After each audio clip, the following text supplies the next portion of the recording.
The Bank of England have a new deputy governor, and let's just say that she's a little bit problematic.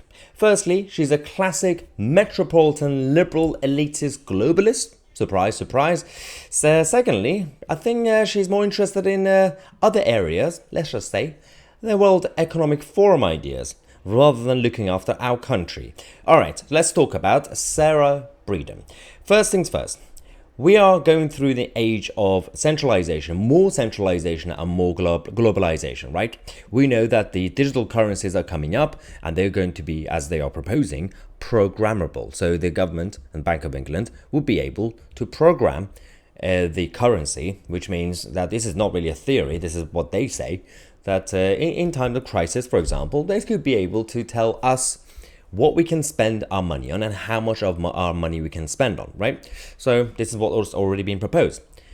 Now, this new deputy governor is going to be also in charge of that program. So good luck with that, ladies and gentlemen. Who is she? Who is Sarah Breeden? So she's now been appointed as the new deputy governor.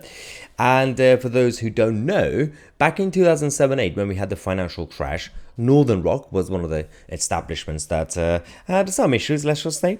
And Sarah Breeden was in charge of looking after that problem, and from the establishment side, from the banking establishment side. And of course, that didn't have a happy ending. So she does have a big background and a lot of experience, and she's dealt with financial crises, and this is the state of our country now.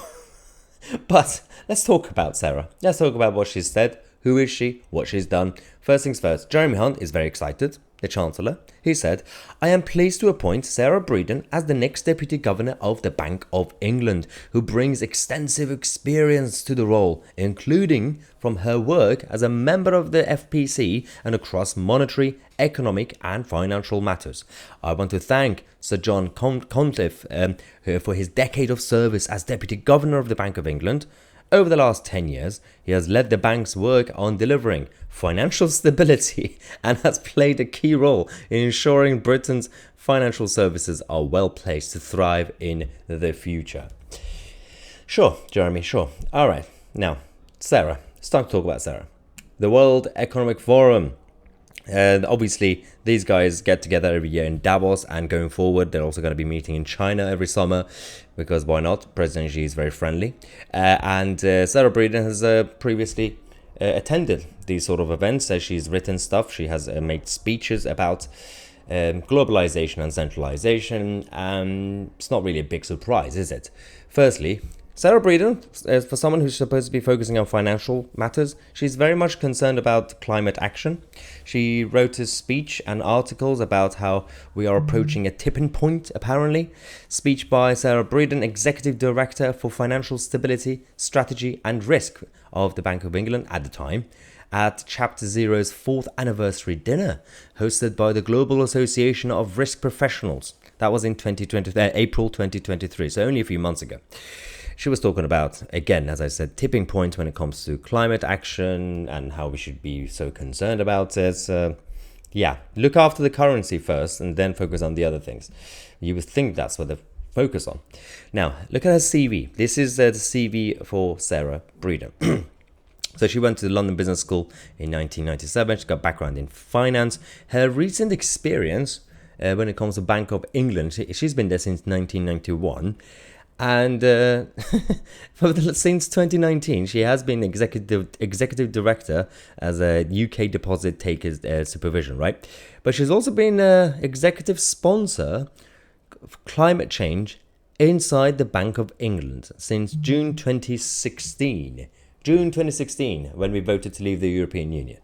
So she's been looking after climate action inside the Bank of England. Yeah, that's a thing apparently. And we have also this video from one of her speeches to the World Economic Forum. She was talking about how we can reach net zero goals. Yes, let's talk about net zero. Let's see what Sarah says. But as COP26, private finance initiative has laid out so very clearly, we need to turn promises into practice and aspiration into action, starting now. Not least since the eyes of the world will be upon us in Glasgow next year. As many of you know, this is easier said than done. The risks and the opportunities from climate change are unprecedented. They will affect the value of every real and every financial asset on this planet. And so to identify the risks and to seize those opportunities, we need to look forwards, not backwards, with a horizon of decades, not years, and without certainty about what will actually happen to our planet. Yeah. Okay, stop talking. I don't really care about what she says. I have a bigger problem. Unless you are making a speech, a very, very formal speech during coronation about constitutional matters, I'm very much against people reading from a script. If this is your area of passion, for example, when you have an ordinary person getting drunk, standing in a pub, ranting about aliens, right? They don't have to have a speech written in a piece of paper. If you have a political activist talking about the niche that the area that they're really passionate about, they shouldn't need a political speech written on a script, right? It's the same thing with MPs. I have the same problem with politicians. This is nonsensical. This is supposed to be her job, right? I don't know why she had that job, climate action in the Bank of England, but that was her job.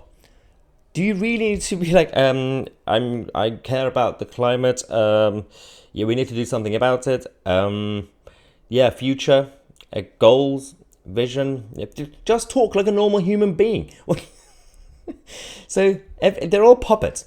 It's funny, the whole establishment is either you got the hybrid of puppets and puppet masters, and the puppet masters are not, it's not supposed to be a compliment. I'm not giving them credit. They're not even good at being puppet masters. They're all incompetent and greedy. So this is the state of our establishment, ladies and gentlemen. I'm going to keep an eye on Sarah. I'm going to see if she's going to do a good job or not, especially when it comes to digital currencies. Let me know what you think in the comment section. We're going to come back in half an hour. I'm Mahyar Tousi, and we are the media.